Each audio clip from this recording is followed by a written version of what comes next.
moyens pour nous permettre de partir aussi loin. Je vous dis ma reconnaissance et mon infinie gratitude. Dans le Sénégal des profondeurs, j'ai senti et ressenti l'ardente volonté de changement de notre peuple. J'ai vu leur détermination à faire face et à vaincre les obstacles pour se hisser vers le changement et lever les défis qui obstruent leurs perspectives d'évolution et de vie meilleure. J'ai constaté avec satisfaction et espoir leur engagement ferme à réécrire le narratif du Sénégal et à changer durablement et définitivement la trajectoire de notre pays. J'ai vu des hommes et des femmes décidés, déterminés à être des acteurs de leur propre vie et à être des acteurs du changement qu'ils veulent, ayant pour credo être l'exemple du changement souhaité. Chers compatriotes, notre pays vit une situation politique sans précédent. Jadis considéré comme la vitrine démocratique africaine, le Sénégal a vu ces dernières années, ces derniers mois en particulier, les piliers solides de sa démocratie être démantelés les uns après les autres et secouant gravement notre infrastructure démocratique et républicaine, laissant le pays dans une situation de vulnérabilité, de faiblesse et d'anomie sans précédent dans notre histoire. Cela a fait presque trembler beaucoup de Sénégalais, tant on a fait vaciller nos institutions. Face à toutes ces incertitudes et aux menaces multiformes auxquelles notre pays fait face, devant la dérégulation du jeu politique, le brouillage des repères et la faillite de la morale en politique, j'ai fait le choix de ne céder ni à la facilité des positionnements individuels, ni aux calculs opportunistes, et encore moins au déshonneur. En politique, comme dans ma vie tout court, je m'attache à agir toujours selon un référentiel éthique solide et rigoureux auquel je m'interdis de déroger et de me soustraire. Je prie Allah subhanahu wa ta'ala de m'aider à garder cette posture jusqu'à la fin de ma vie, car c'est la seule chose que je voudrais léguer à ma postérité si je quittais ce monde un jour. Il y a quelques mois en arrière, j'ai annoncé publiquement que je renonçais à ma propre candidature pour soutenir celle de mon ami et allié le président Ousmane Sonko, s'il venait à être validé.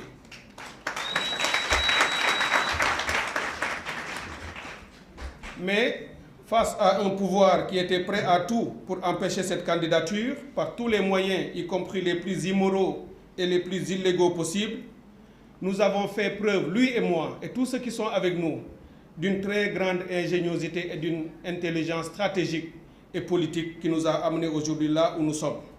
Nous avons su identifier les pièges pour les déjouer. Nous avons su poser les actes fondateurs pour aller de l'avant et faire face au camp adverse. Ousmane Sonko et moi, nous nous sommes parlé. Nous nous parlions déjà depuis un très bon moment. Même pendant qu'il était dans les liens de la détention, nous échangions. Cette semaine, nous avons encore échangé par 2 fois. Nous avons parlé sur les enjeux, nous avons parlé sur le projet, nous avons parlé sur notre stratégie et nous avons parlé sur le timing pour dérouler cette stratégie et lui donner une issue victorieuse.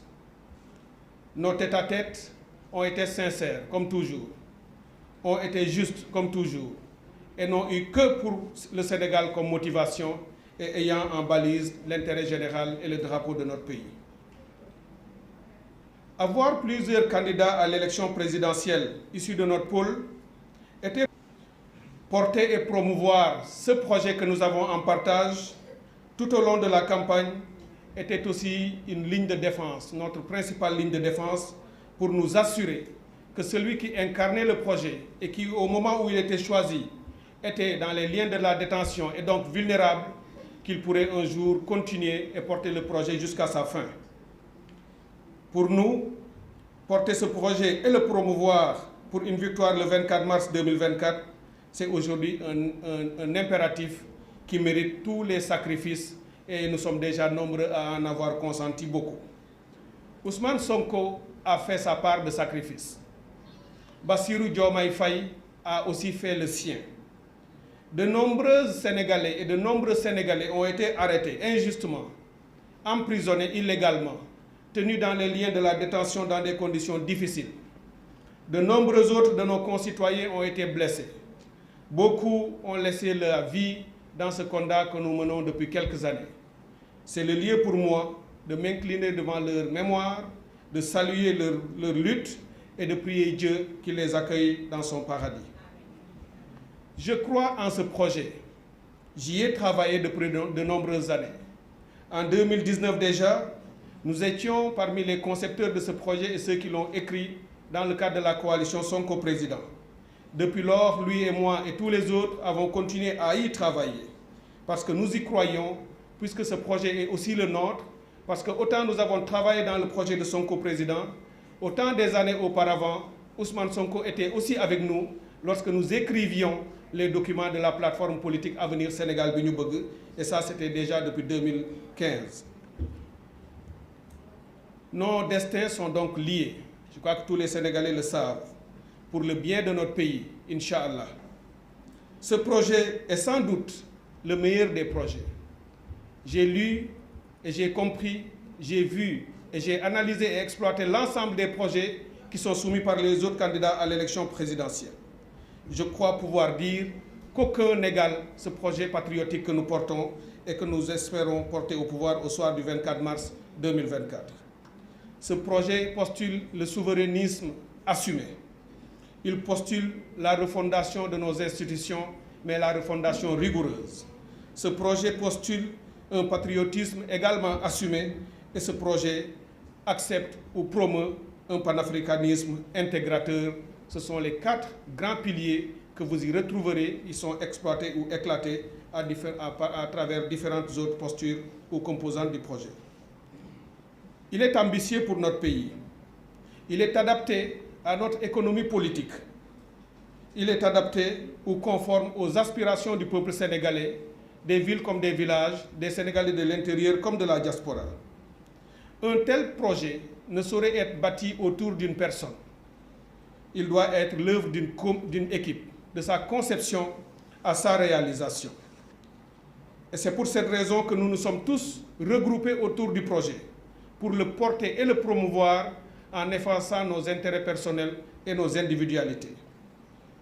Ceux qui ne le comprennent pas sont simplement ceux qui peut-être sont simples d'esprit ou mettent en avant leurs intérêts personnels, les intérêts partisans ou l'obsession de l'accès au pouvoir. Le moment est donc venu pour moi de parachever mon engagement pour faire offrir aux Sénégalais l'occasion de produire un changement durable et définitif afin d'abréger la souffrance profonde que les Sénégalais vivent, surtout à l'intérieur du pays, que j'ai pu voir, sentir, observer et vivre avec eux tout au long des périples que j'y ai menés tout au long de cette campagne. Je me suis toujours engagé à mettre l'intérêt général au-dessus de mes propres intérêts. Et je ne conçois aucun succès en politique, aucune réussite, aucune réalisation au-delà de ce que j'estime être l'intérêt général et l'intérêt collectif. L'élection du 24 mars 2024 ne rentre pas dans la normalité, et tous nos concitoyens le savent. C'est une élection exceptionnelle à tout point de vue. On ne peut donc pas l'aborder avec des instruments et une posture normale et simpliste. À situation exceptionnelle, mesures et postures exceptionnelles. C'est pourquoi, après avoir consulté ma famille, les militants et sympathisants qui m'accompagnent en politique, mes amis et proches, celles et ceux qui m'aiment et qui me veulent du bien, mes alliés et partisans et tous ceux qui sont avec nous, j'appelle tous ceux qui m'ont suivi, qui m'ont compris et qui étaient prêts à voter pour moi, je les appelle à porter leur vote et leur voix sur le candidat Bassirou Diomaye Diakhar Faye pour l'élire dès le premier tour au soir du 24 mars 2024.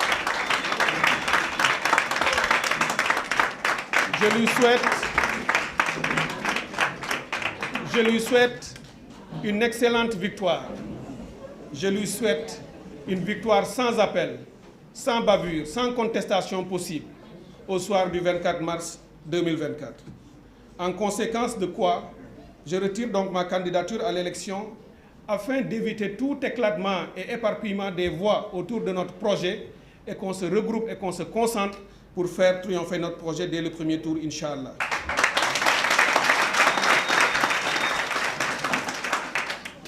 Je connais Bassirou Diomaye Diakhar Faye.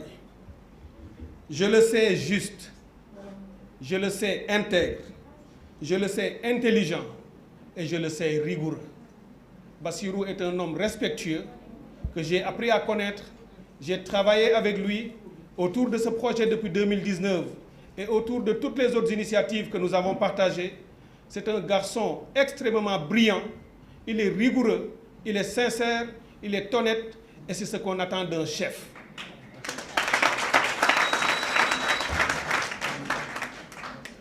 Le reste, ce n'est pas l'affaire du chef, c'est l'affaire d'une équipe.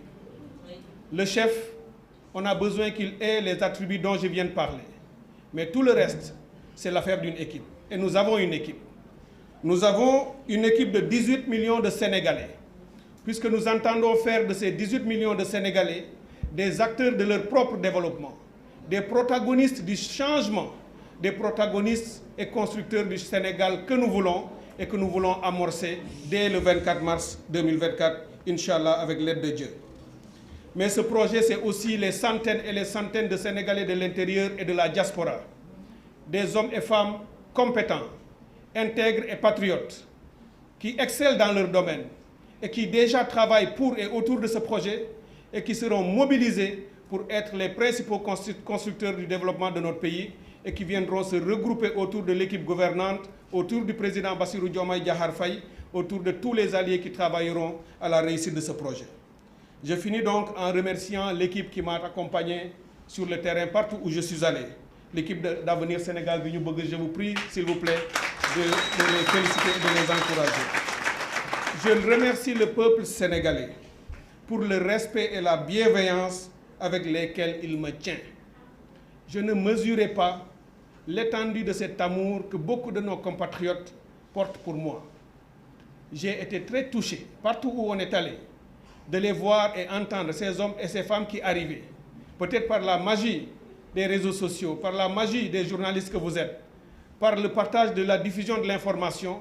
Partout où on est passé, ces Sénégalais sont sortis pour nous dire « Docteur Cheikh Tidiane Dièye, nous vous connaissons, nous vous suivons, nous vous apprécions et restez ce que vous êtes. Nous avons besoin d'éthique dans la politique. Nous avons besoin de morale dans la politique. Nous avons besoin de gens qui y croient, qui ne se trahissent pas, qui respectent la parole donnée et qui ne mettent que le Sénégal en bandoulière et qui considèrent notre pays comme leur unique et seul objectif et balise. Je remercie ces Sénégalaises et Sénégalais. Je prie Allah pour qu'il continue de veiller sur notre pays. Nous avons un grand pays, nous avons un grand peuple. Si nous nous donnons la main et nous travaillons dans la paix et l'amour mutuel et le respect réciproque, nous pourrons conduire notre pays à des lendemains extrêmement favorables pour tout le monde. Je remercie tout le monde. Je vous souhaite une très très belle fin de journée. Vive le Sénégal. Je vous remercie, mesdames et messieurs.